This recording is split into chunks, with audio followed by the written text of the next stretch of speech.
Good afternoon. Welcome. See, people are starting to join us, so I'm going to just add our Spanish interpretation instructions in the chat for you all, and I'll pop them in a couple times throughout.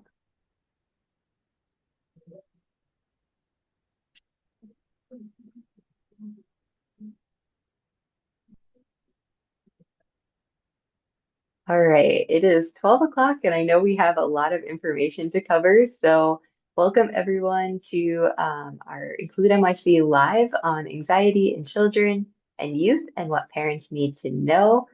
My name is Kylie, and I will be your Zoom support for today. And today we have Dr. Costa, who will be presenting our presentation and leading our discussion. I just wanted to give a little bit about Include MIC. For more than 4 decades, we have been helping young people with disabilities, their families, and professionals. We offer workshops, a helpline, and a variety of resources on our website. And I will be adding that information for you all in the chat in just a moment. Just a note for a couple housekeeping tips, we are in webinar mode, so your sound and video are automatically off. We do encourage your participation today, so if you use the chat box for any thoughts or technical issues, that would be great. And we also have our Q&A box enabled for any questions, just so they don't get lost in the chat. And just note, we do have quite a few number of registrations for today, so we might not be able to answer every question, but we will provide some information in the chat for you all to follow up as needed. We do have subtitles available for today's session, so you can access those by clicking the Show Subtitles in your Zoom webinar control and the language you would like your subtitles in. And we also have Spanish interpretation today. I will add those instructions in the chat. But to access Spanish interpretation, you can click the globe icon or interpretation in your Zoom webinar controls. So I'll pass it over to Dr. Costa to get us started. All right. Good afternoon, everybody. I'm just going to share my presentation. So thank you for the introduction. So my name is Dr. Michael Costa. I'm a clinical child and adolescent psychologist, as well as a New York State certified school psychologist. I primarily specialize in anxiety and OCD, as well as kids with behavioral and emotion regulation challenges. So provide a lot of parenting support in my practice, as well as neuropsych testing for suspected learning disabilities, ADHD, and autism. I have offices up in the Upper East Side as well as up in Westchester County. So today I'm excited to talk to you guys about anxiety. And this is one of my areas of specialty and expertise. And honestly, one of the things that I just love talking to parents about. So to get us started, just an introduction about what anxiety is. So first of all, there's a lot of terms that people use for anxiety: feeling scared, nervous, afraid, worried, fearful, right? And those are all essentially synonyms for the same kind of thing here. And the important thing to note is anxiety is an emotion that we all experience, right? We all have times where we get nervous and worried about things that are stressful in our lives, like thinking as adults, applying to a job, interviewing for a job, as kids, your first day at a new school, meeting new kids on the playground, going to summer camp for the first time, etc. So it's a very common feeling. And if we really boil it down to what it is, it's fear about an uncertain outcome. So fear about the unknown, right? Fear that we don't know what's going to happen. And then attached to that is overestimating how dangerous or scary the situation will be, and underestimating how we'll be able to cope or manage the situation or manage our anxiety, right? So it's our body's natural reaction to danger. But again, the experience of the emotion of anxiety is normal. right? It's not dangerous. But for kids, often that feeling is so, so strong that the feeling itself actually is kind of scary, right? Which makes sense, right? When it's that strong and that extreme and it's nothing like you've ever felt before, it can be really challenging for kids. And that means that kids are going to want to do whatever they can to get rid of the anxiety. And that's often what makes anxiety worse, which we'll come back to later.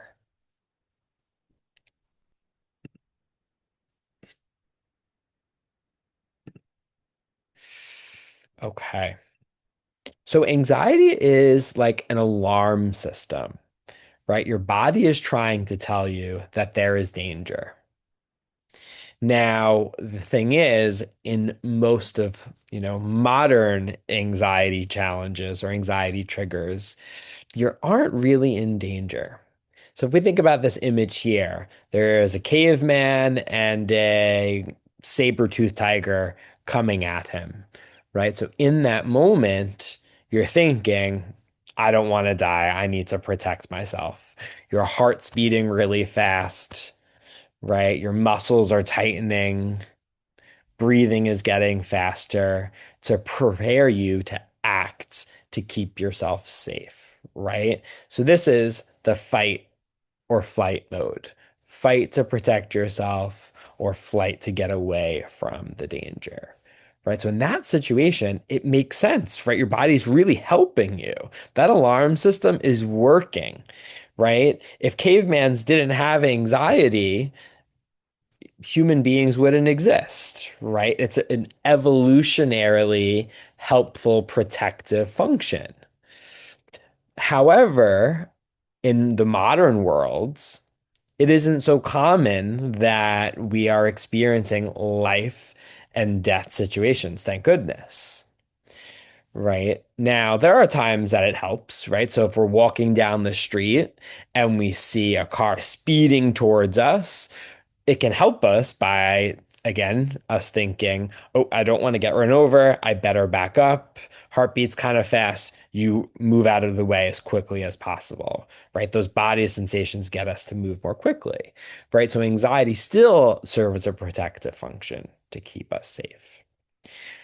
However, if we're having the same amount of anxiety when, for example, when a kid is walking into their classroom on the first day of school, right? That anxiety isn't really protecting us.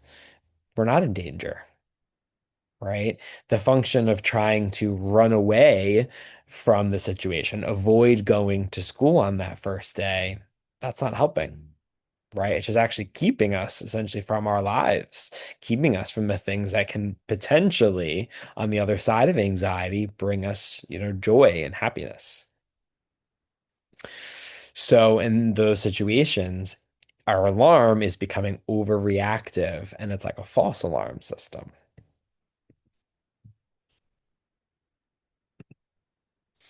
So, some important facts about anxiety. So, they're actually the most common mental health difficulty in the US and I would say internationally, affecting actually about one in every four children. And that's increased over time since COVID. Before COVID, the stats were about like 15 to 18%, and now it's about 25%. So, in the recent years, we have seen an increase. Part of that is due to COVID, but also part of it is due to the rise in social media. So teens comparing themselves to others, as well as more added pressures to, really do well academically to positively impact your future, especially for adolescents. Um, It's anxiety is one of the most common problems that children and teenagers face in school today. Um, what we know is that anxiety does tend to increase during the adolescent years. Like I mentioned, a lot of pressures on teens socially and academically, and it depends on disorder as well. So, for example, um, separation anxiety or selective mutism, which is the inability to produce speech in certain situations, those tend to impact kids at like an earlier age. But in general, the trend is increased during your teenage years. However, anxiety disorders are very highly treatable. They're actually the most well-researched mental health condition in terms of treatment. And we do have a gold standard of treatment called cognitive behavioral therapy, or CBT, that I will give you guys a little bit of an introduction to later on in the presentation.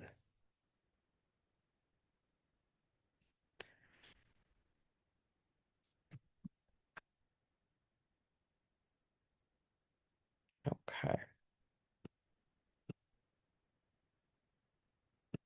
So, in terms of anxiety in kids with disabilities, kids who have disabilities are 6.5 times more likely to be diagnosed with an anxiety disorder than youth without. So, it's a 30.5% rate for kids with disabilities and a 4.7% rate for kids without disabilities, depending on the research study. In general, we do know that the anxiety rates are higher than 4.7%. I think that's an older study. But nevertheless, there is a higher rate in kids with disabilities. 70% of youth with learning disabilities exhibit increased anxiety symptoms, and approximately 40% of children with autism meet criteria for at least one anxiety disorder. So I think this is really important to note that youth with disabilities are more vulnerable to experiencing anxiety symptoms. And that's likely due to a function of their, disability. So for example, for kids with learning disabilities, right, there's a lot of added stress and pressure because they're having a hard time keeping up with their peers and they need a lot more support. So there likely is more worries about how they're performing in the classroom and how much help they need. Similarly, children with autism often struggle socially with like understanding social cues with peers, difficulties developing friendships, which can, of course, increase anxiety, as well as like the rigidity that comes with autism spectrum disorder and difficulties with changing in routines that can lead to very heightened anxiety. So, like I mentioned earlier, anxiety is a normal emotion that all of us experience from time to time. So, we really want to differentiate what's typical anxiety and what's like the level of an anxiety disorder. So, we need a little bit of anxiety, right? Because it does motivate us. There's like an optimal amount. So we think of anxiety according to what we call this bell curve, right? It's kind of shaped like a bell. So in the middle here is the optimal level, right? So in the bottom, we have arousal that we can just call that anxiety level. And then on the left hand side, that is your performance, how well you do, right? So if we look at in the middle, having some anxiety actually leads to us performing the best.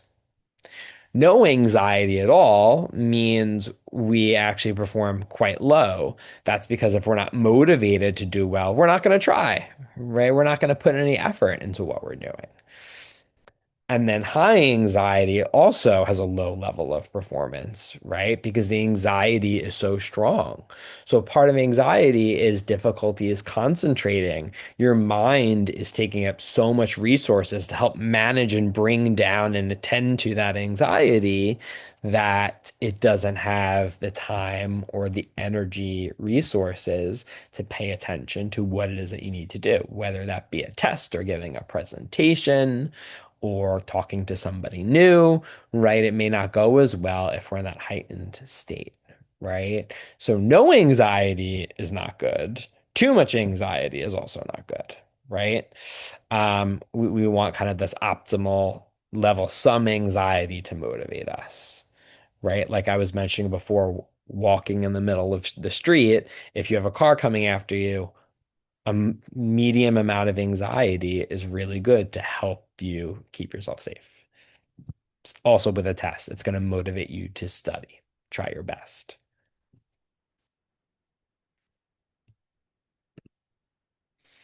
So these are some other differences between typical anxiety and an anxiety disorder.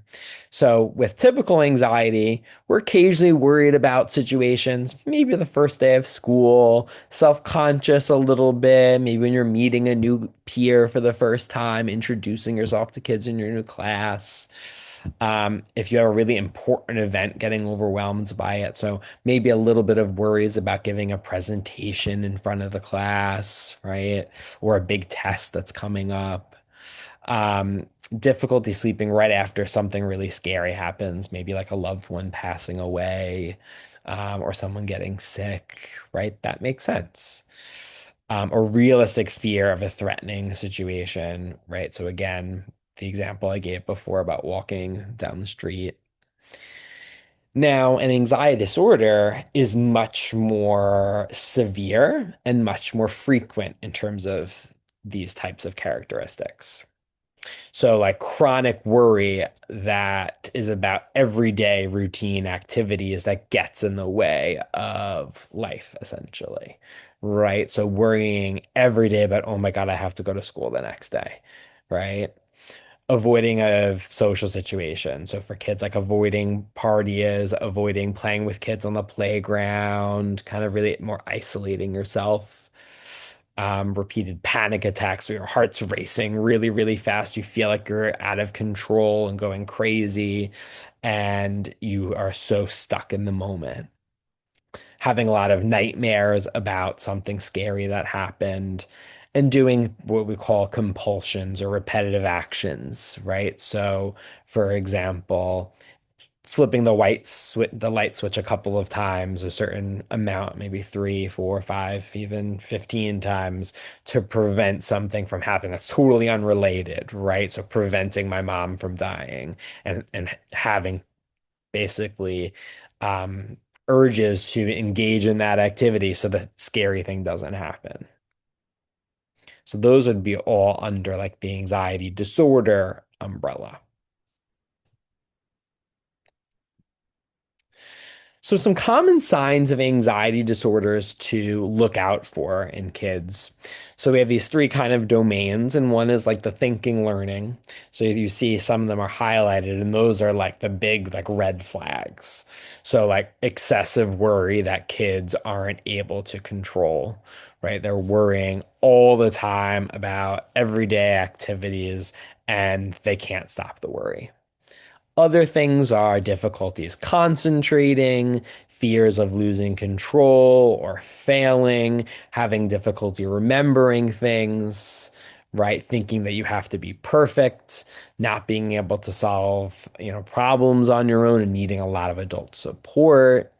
So those are all our thinking, learning difficulties. And then in terms of more like observable behaviors, avoiding things, right? So not wanting to go to that play date, right? Or not wanting a parent to leave to go to work or to the grocery store. Reassurance seeking. So asking over and over again, is this going to be okay? Right? Are you going to be safe when you go drive the car to work? Right? Is this food going to make me sick? Is it going to make me throw up? Right? Um, is it going to be okay when I meet these other kids on the playground? Right? Really kids needing and feeling compelled to ask questions, sometimes repetitively, asking the same question over and over again to bring down their anxiety, to bring down their fear about what they're afraid will happen. Other behavioral symptoms that you may observe, things like irritability, fidgeting more than usual, withdrawal, so isolating yourself, lots of procrastination, doing things perfectly over and over again, like re-erasing and rewriting homework consistently, despite it being totally, fine beforehand, not completing tasks that you need to do, seeking things that are really easy and avoiding challenges. And then physical symptoms. So these are things like heart beating fast, muscles getting super tense, breathing really heavily, body temperature going up and getting really sweaty, headaches, sleeping problems, decreased appetite, chest pain, discomfort. Those are all like physical, classic physical signs of anxiety. So, why does anxiety happen? We don't know for sure, but we do know is there are specific things that increase the risk or likelihood of developing an anxiety disorder. And they really fall into two camps or categories. One is your biology, and another one is your environment, what's happening around you, right? So think about biology as everything that's predetermined before you were born, right? And then environment is everything that's happening to you after you're born. So, for example, genetics, heredity. So, if you have a family member, especially a close family member with an anxiety disorder, you're much more likely to have an anxiety disorder. Another part of biology is your temperament, kind of the way your personality is based on your biology. So, for example, being really shy, even as a very young child, that may increase the risk of an anxiety disorder. Being shy doesn't mean you will have anxiety, but it increases the likelihood. So environmental factors include like parent modeling anxiety, which we'll talk about a little bit later, but essentially it's the idea that parents are like, don't do this because you're going to get hurt, right? Saying over and over again how they're worried about their own fears. Also, of course, any like traumas that happen, right? Losing a parent, etc. Lifestyle, so like not getting enough sleep, not getting enough physical activity, not having a balanced diet. Those are all things that can increase anxiety, as well as overusing things like caffeine in teenagers. Unrelenting high standards, so a lot of pressure, whether that be from parents or family members or themselves, that can increase anxiety, right? This idea that you have to do things a certain way, meet a certain standard, get all A's, etc. Social media, so really that's essentially the comparison thing I was speaking to a little bit earlier, where it's really thinking that you have to essentially meet the standard that other people have in terms of like their performance, right? How they're doing, even though we know social media, everybody is putting their best foot forward and people have things that are hard in their lives and things that they're not so good at. But that doesn't get portrayed. So, kids have a hard time conceptualizing that. Increase exposure to world events, which of course in the modern world these days, that's something that can be really hard, especially right now we have, a war going on in the Middle East. So that can also increase anxiety. So getting too much information about that, whether parents are talking about it a lot at home or looking for information about it on the internet or Instagram feed, that can increase anxiety as well.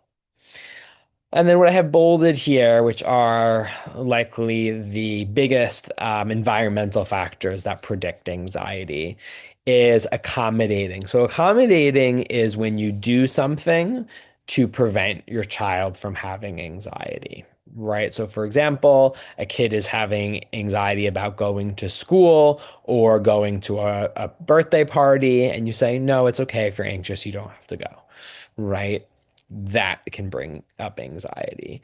Oh, we're going to go for a restaurant to a restaurant as a whole family to celebrate your sister's birthday. No, I'm really nervous about ordering. Oh, it's okay. I'll order for you.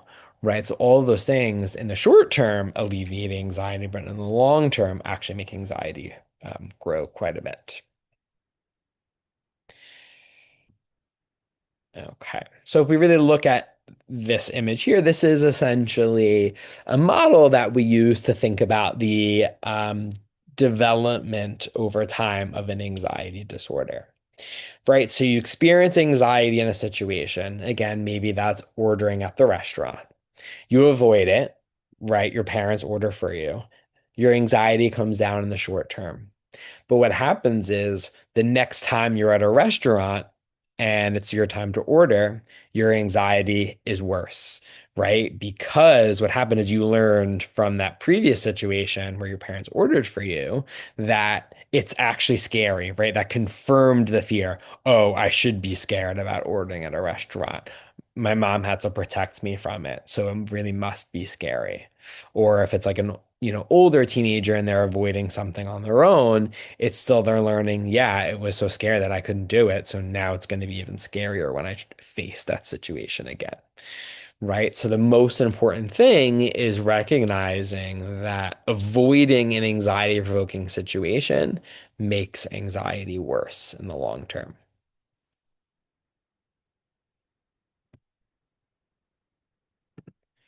I also see a lot of questions in here in the chat that I will come back to towards the end of the presentation. Okay. All right. So things that maintain anxiety. So avoiding things, not doing the things that you would typically do, like avoiding going to a party, escaping a situation. So say you decided to go to that party, you faced your fear, and then you get to the party and you're so overwhelmed by the amount of people that are trying to talk to you, and you're plagued with fears about other kids thinking that you're a loser or that nobody likes you, and then you decide to leave the party. That's escape. Okay, so that maintains anxiety. Parental accommodation. So when parents change a situation to bring down a child's anxiety. So ordering for them at a restaurant, not making a child who's fearful of the bus not go on the bus and driving the child to school.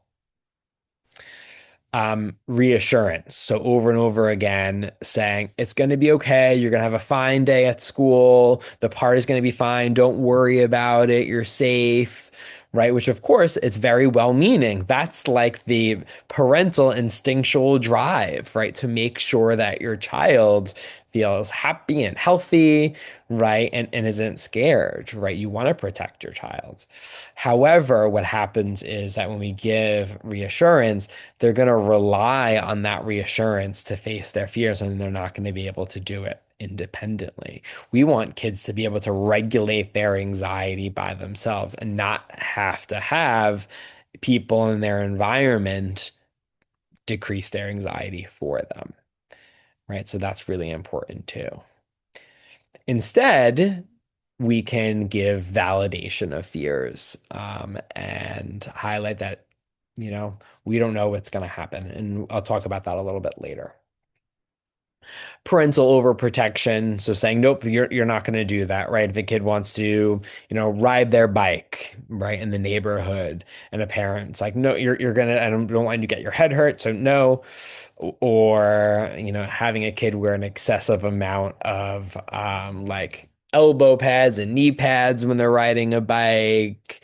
Right, and displaying a lot of nervousness about their independence and not letting kids be an appropriate level of independent in different situations, right? Like never letting your child go to a sleepover because you're worried about it, or always taking your child to school, and even when they're a teenager, not letting them go to school on their own, even though it's right down the block, right? Those are examples of overprotection.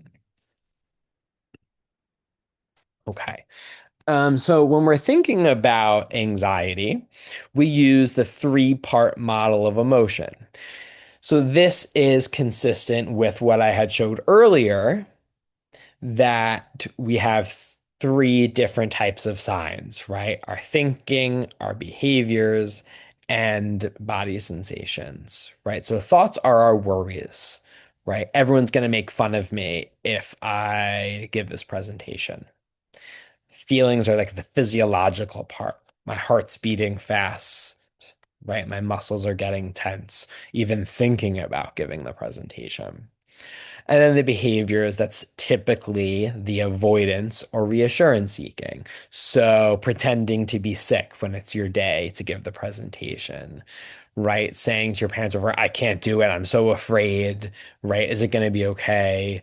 And then parents giving that reassurance, right? That's the behavioral component there that makes the anxiety stronger. So, in cognitive behavioral therapy, we use skills for each part of emotion. So, the first part we'll talk about is the physiological part. So, we use what's called relaxation training. So, this is an example of ways that we utilize skills to bring down level of arousal.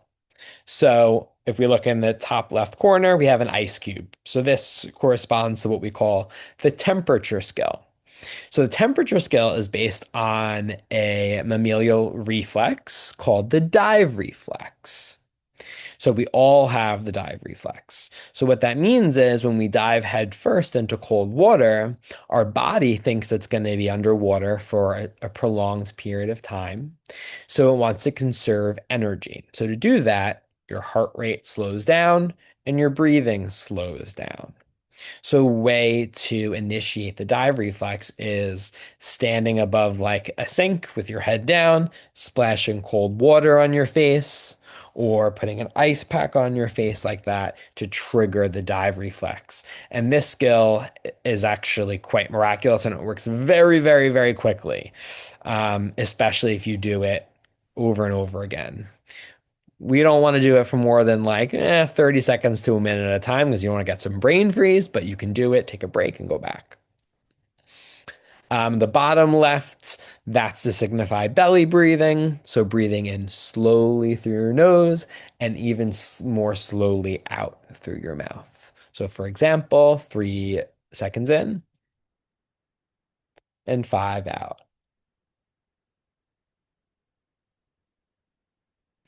The top right is to signify the intense exercise skill, which is counterintuitive. But essentially, when we are feeling super anxious, we're very revved up. We have a lot of energy and we don't know what to do with it. So, intense exercise like running, swimming, doing jumping jacks, etc., that at first increases your heart rate.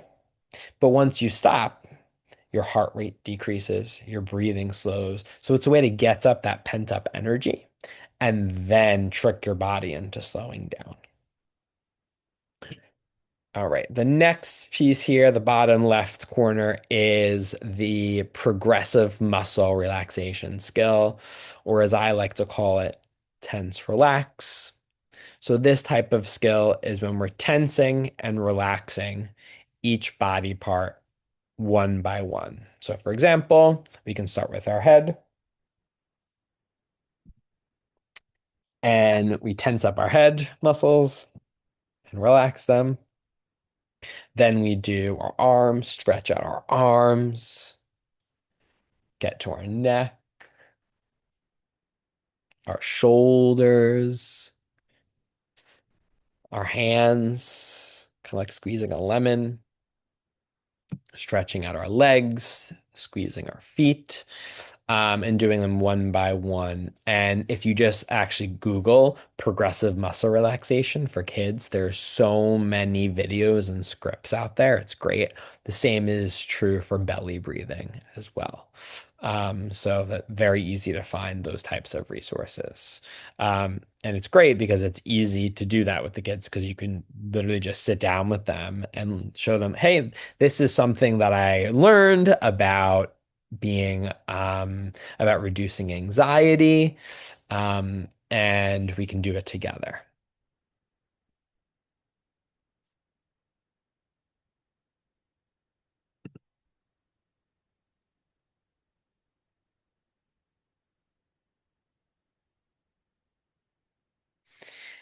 Sorry, I'm reading the chats and I'm gonna get to your guys questions in like a couple of minutes, but just wanted to keep them fresh in my brain.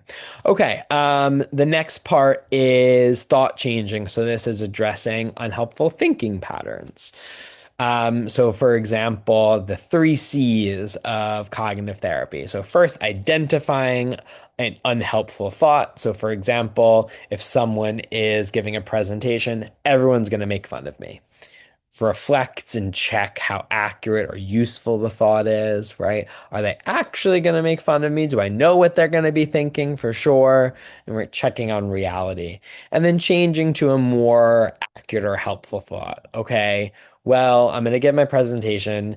Everyone's going to probably be thinking about like their own presentations or things that they have to do that day. They're probably not going to be thinking about me. And if they are, there's nothing I can do that about that.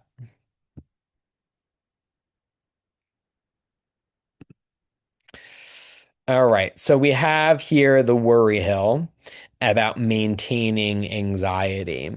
So what the worry hill shows us is that if we look at like the red lines here, if we experience really heightened anxiety and we avoid that situation, our anxiety is going to come down really fast.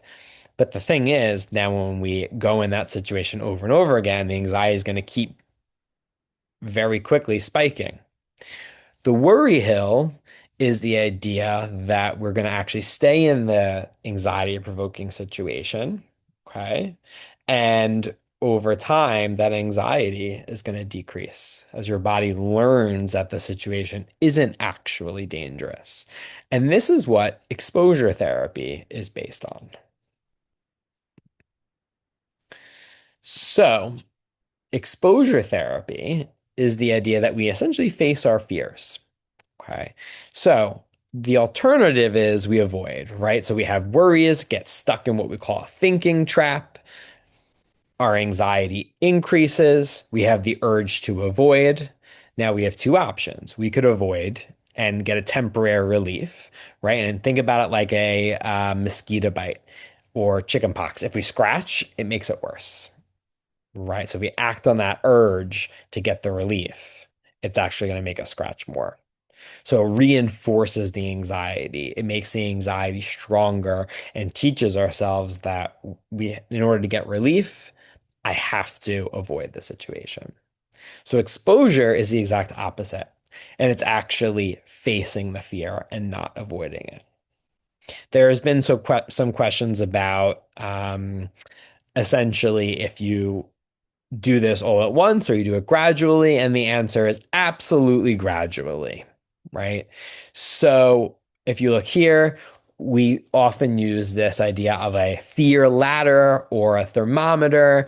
And what we have kids do is we have them identify at different levels of the thermometer or prongs in the ladder things that are going to make them feel scared. So, for example, for a kiddo with, separation anxiety, right? It could be something that, okay, at first you're just going to let mom and dad go in their room and you're going to sit in the living room for 5 minutes. And then you're going to gradually increase that period of time. Okay. Now you're going to go outside and we're going to be inside by like the back door, right? And then gradually the parent goes more and more in the house while the kid stays in the backyard, right? So it's a very gradual. And what we call this is exposure therapy, which is based on this rainbow effect. Again, I kind of alluded to earlier, when we face our fear and we learn that it's not actually scary or dangerous, what happens is our brain starts to calm down when we're in that situation. So if we look at the rainbow, right? So we start with red the first time you do something, then orange, it gets lower and lower and lower until we're at purple. And oftentimes we see our goal is to get like about a 50% reduction in anxiety. We don't always get anxiety to go away completely because we need anxiety. We don't want it to go away completely because it does keep us safe. And that's something we're, very transparent about with kiddos.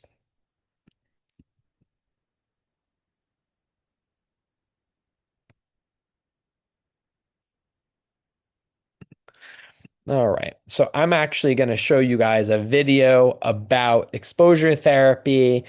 And then my goal is to talk a little bit specifically about parenting a child with anxiety, and that will dovetail nicely into all of your questions. Afraid of cockroaches. When I see one, So this video it is more with an adult, but it's one of the best videos I've seen that really describes or portrays what exposure therapy actually looks like. And it's about 5 minutes long. I am terribly afraid of cockroaches. When I see one, I become a different person. I sort of become paralyzed. My heart starts racing. I have trouble breathing and I freak out everybody around me. And I think they are the grossest things on the planet. I met Dr. Ferrand and he mentioned exposure therapy. So I thought I would try it. He's going to cure me of my fears of roaches.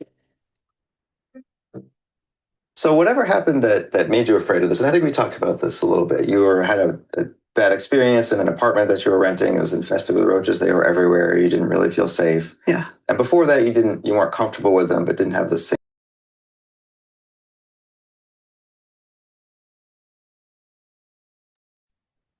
I think muting muted the video as well.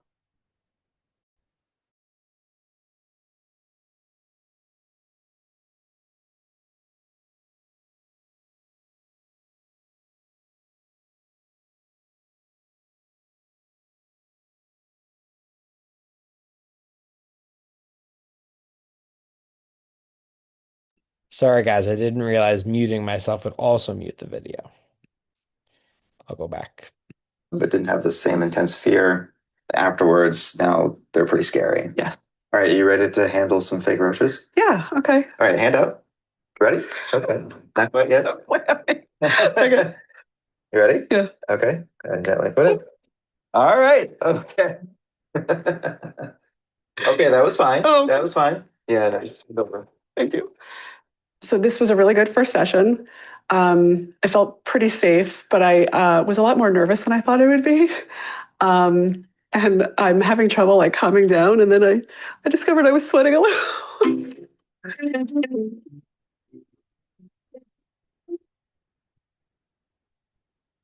I can't decide if I'm stupid or like, or if this doesn't make any sense to me right now. Uh-huh. I know it makes sense, but right now it doesn't make sense.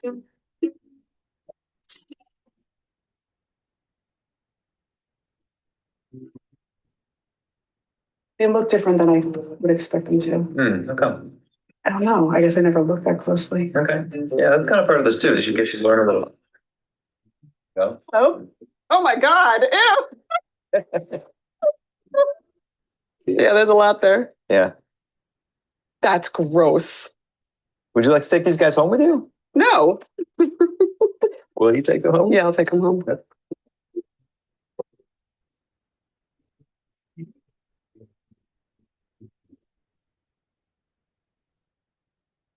Here's the roach. I haven't opened it yet. I've had it in my pocketbook for a week, so it's probably not going to be in very good shape. But we're going to explore. Okay, I can do this. You can do it. So here's our friend, the roach named Drogon, in his little Chinese food container right now, and he's crawling on this paper towel, and we're going to take the paper towel out. Have Julie handle the paper towel.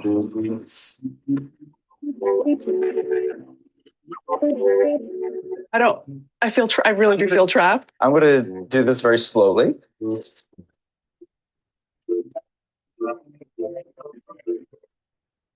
God. Okay. It's just anxiety, right? So you can let that wave of anxiety come over you. And now, how does it feel to have your hand there? Scary.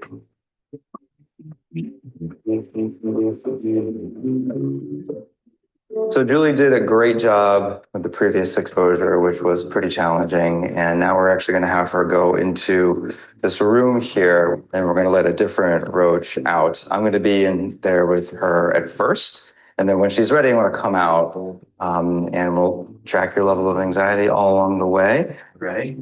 Ready. Right. Okay.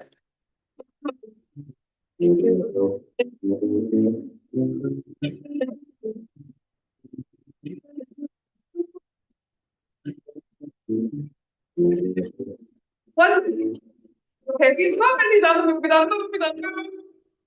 okay.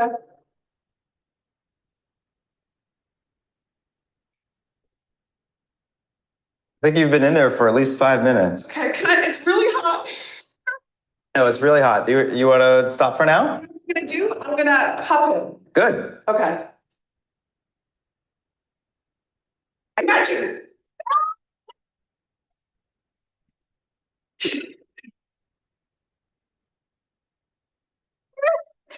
Oh. Julie's exposure therapy experience, I would say, is pretty average. She had a pretty normal course of treatment. She struggled with some things, but that's totally normal. And she was very brave. And overall, I think that she did a great job. She ended up in a place where she wanted to be, in a place where fear of roaches really doesn't impact her day-to-day life as much as it did before. This experience with exposure therapy has been incredibly surprising. I really, truly, going into this, never thought that I would make the kind of progress that I have. I can't say that it was fun. I mean, it wasn't terrible all the time, but it was definitely hard. But I really can see the value in it. And I really feel like my life is going to be easier because of it. All right. So that video is a really good, basically di example of exposure therapy. I saw somebody is looking for a link to the video, so I'm trying to pull that up for you guys. Okay. All right. Link is sent. Okay. So now what we'll talk about is, okay, we know what anxiety treatment looks like, more or less. Now our goal is to talk more about, okay, like parenting a child with anxiety. What does that look like? And what are some of the general recommendations? Of course, the recommendations I'm talking about are very general because we're in kind of a general discussion situation, right? And things would change depending on the scenarios, which is why I'm going to now answer some of your questions that were put in the chat. So one of the most important things when you're parenting a child with anxiety is not colluding with the fear, right? We actually don't want to reinforce the fear if it isn't something that's actually dangerous, right? Which is part of having an anxiety disorder. Most of the time, these things are not dangerous that people are afraid of. Otherwise, it wouldn't be an anxiety disorder, really. So what we do is we recommend using essentially this formula where we're validating the emotion and then also providing an encouraging statement, right? So we can empathize with any emotion. People's emotions are always valid. It makes sense to be worried about going to school the first day.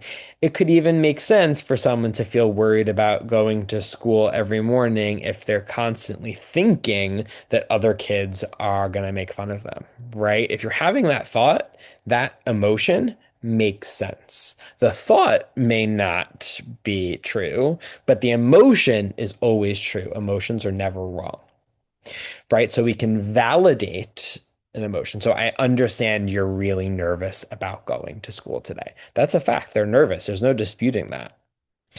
And then providing an encouraging statement.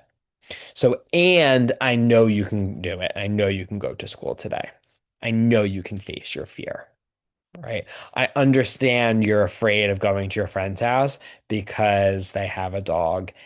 And I know you can be really brave and practice being around that dog. Right. And again, this is going hand in hand with exposure therapy guided by a therapist that is going to essentially help you gauge what is appropriate for your child to handle at that point in treatment. Right. We're not going to say, hey, you're going to go play with the dog before we do things like For example, look at pictures and videos of dogs, maybe even dogs becoming aggressive to kind of practice experiencing what that may look like, dogs jumping up on somebody, that kind of thing, before we say you're going to a friend's house with a dog, right? It's very gradual in that kind of sense, which is why finding a therapist is so important. And then being a coping model, not a mastery model. So what I mean by that is we don't want to say it's fine, it's no big deal, everything's okay, don't worry about it. That is so invalidating. Your child is anxious, right? So we don't want to sweep it under the rug like that, right? Instead, we want to send the message that we can feel anxiety and we can handle the situation. And you can do that in situations that you're getting frustrated by, right? Oh, so today, one of my coworkers wasn't doing what they needed to do, and that meant I had to do more work. It was so frustrating, right? And this is how I solved that. I spoke to them about it. We divvied the work up more, equitably, things like that, right? So you're showing how you're solving the problem. The part of your brain that's responsible for problem solving actually somewhat gets turned off when we're in a heightened anxiety state. Some other general recommendations. Our goal is never to eliminate anxiety, right? Sometimes that's the impulse like, oh, I do what I can so they're not anxious, right? That actually is, runs counter to this model that we know works. Not avoiding things because they know you make your child anxious. So like avoiding going to a restaurant or a party where there's going to be a lot of kids. Don't reinforce your child's fears, right? So like we don't want to say, oh, yep, it makes sense that you're scared and you don't want to go because that is really, really scary. That just sends the message that they should be scared and perpetuates the fear more, right? Trying to keep anticipatory periods short. So if there's something your child's afraid of, right? So for example, going to the doctor, you don't want to tell them they have a doctor's appointment 2 months in advance, right? Maybe like a day or two in advance and preparing them for that. And plan ahead and talk through a feared situation. So if the fear is going to the doctor, talking about what you're going to do to make the child feel comfortable, right? We're going to go and we're going to wait in the waiting room.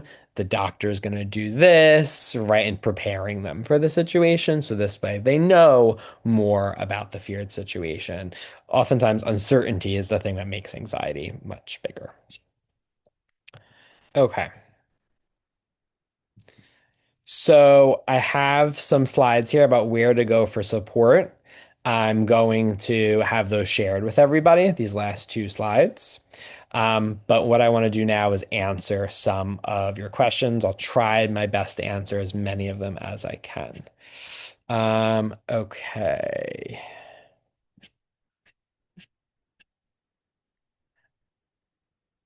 Yeah, there's a question about, high school requirements and AP classes. Yeah. So there's a lot of pressure for kids right now to perform at a certain level. And of course, that increases anxiety, and especially because it's definitely the fact that colleges are getting more and more and more competitive, which is something I deal with my patients all the time. And I think the biggest message at home is that what matters is that you're trying your best, right? And helping teenagers come up with a balanced course load, right? So sometimes I get kids that are trying to take 6 AP classes, and we have to have a conversation about like, okay, well, how much time is that going to take in terms of your day-to-day life? Are there other things that are important to you? Like, what are your other values? Things like that. But sending the overall message at home that the important thing is that you try your best, and it matters less about, honestly, where you go to college. It matters that you go to a college that's really a good fit for you based on your like academic level, also like just your gut feeling and what the college campus life is like, what the environment's like, and that you'll work hard in college and be able to achieve your goals, right? Of course, like kids want to get into the best college they can, and it doesn't have to be the best. So making sure there's a very like balanced kind of tone about those kinds of things. My 9-year-old daughter refuses to order at a restaurant. I order for her. What do I do? That's a really good question. So first, I think it's preparation ahead of time. I notice that you get really nervous when you order food at a restaurant. And I totally see that you're scared and have a conversation about what are you afraid will happen and express understanding and then reminding, okay, I totally get that you're afraid. And at the same time, right, this is something that, we all have to do. We all have to practice, asking for things ourselves. So what I want us to do together is think about a way that we can gradually help you practice ordering at a restaurant. Right. So an example of how you can kind of do that in a gradual way is you can start with, okay, you can order maybe just your drink and I'll order the food that you're getting, right? Or trying to do it at a fast food counter first before doing it at a restaurant, right? And the thing is, whatever you're agreeing to do, that you stick to it. So if the agreement is that I'm going to order your drink or you're going to order your drink and I'm going to order your entree. If the child doesn't order their drink, you don't order it for them, right? Then they're thirsty, right? And if they're really thirsty, they'll order it, right? We don't want to jump in and do it for them. Your child's not going to die of thirst, right? You'll get home and they can have their drink, right? So doing it again, but in a gradual way, but applying a little bit of appropriate pressure, right? That's the best thing you can do because otherwise they're never going to learn that they can do it, right? Another question, I'm confused about the enabling piece. My 6-year-old son is scared to be alone in our home and he follows me everywhere and we have to lock the super safe bolts, lock at night. Um, Yeah, there's a question about is there a gradual release type option? Absolutely, absolutely. So, for example, it could start with you're only coming with me to half of the rooms. And listen, your child may cry. That is totally possible, right? And that doesn't mean that you don't go forward with this type of approach. Or another example could be you're allowing your child to follow you, right? Because you don't it's hard to control their behavior. It's easier to control your behavior and saying that, we're not going to have you watch unlocking the super safe bolt lock at night, right? Maybe that's going to be after the child falls asleep, before you fall asleep, right? For example. Um, so doing it in a gradual way is the way to go. And oftentimes it's focusing on like, how can you change your behavior so this way you're not accommodating the anxiety? Again, there may be a big reaction, and that's okay, right? Part of this is also having kids learn that they can feel scared and the dangerous thing doesn't happen, right? It may be that you do that once and then they learn that, okay, I handled it. I was able to feel afraid, or a couple of times even. And then that behavior will probably decrease in intensity over time. That's what we call like an extinction burst. So that's the way I would approach something like that. And again, doing it gradually, you're not getting rid of everything at once. And of course, like, if we do something and use a parenting intervention to help our child be safe. So, for example, you're not letting them help stir on the stove when a child's 4 years old, because it's over a hot stove and they have a tantrum, right? They cry and cry and cry, right? That's not cruel. We're keeping our child safe. So it's the same kind of thing. You're trying to help them so this way they don't develop bigger anxiety disorders later in life. Okay.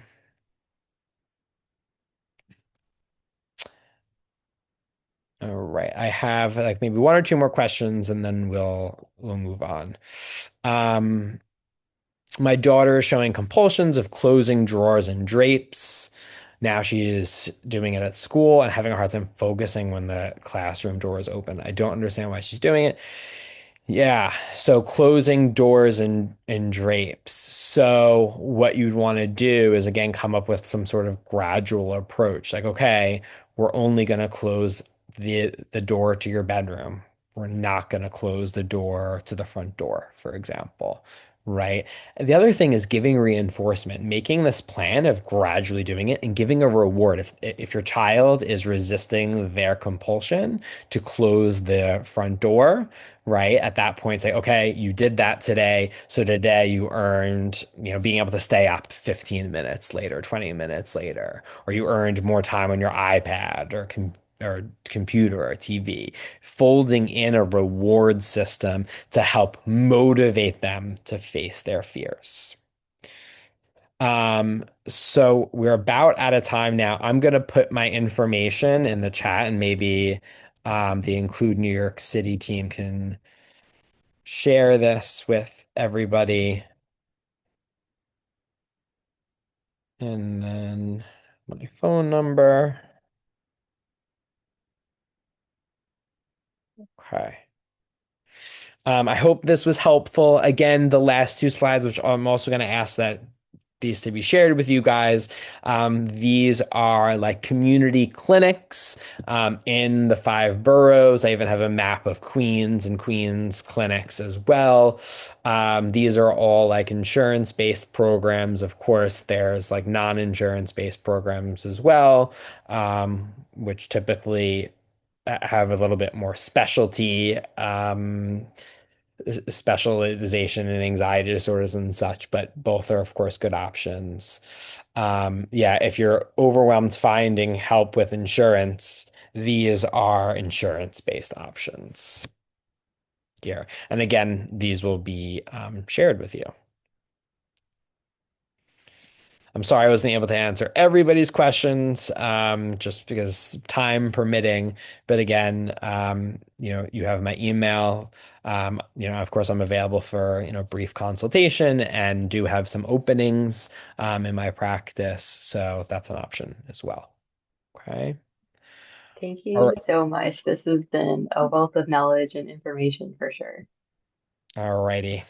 I'm glad, I was able to, be here and talk to everybody today.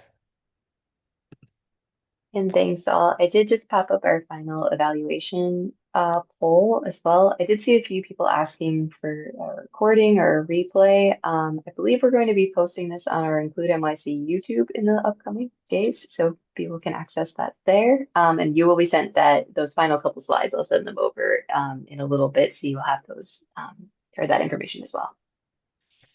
Yes, and I think there's a lot of questions about whether it was recorded, and I believe it was. Um, that's correct, right? Yes, yeah. So we'll post that recording to the YouTube. Cool. All righty, guys. Have a lovely rest of your week and weekend. Thanks so much. And I'll keep the poll open just for another minute or two. Folks are filling that out, but otherwise, we will see you again soon.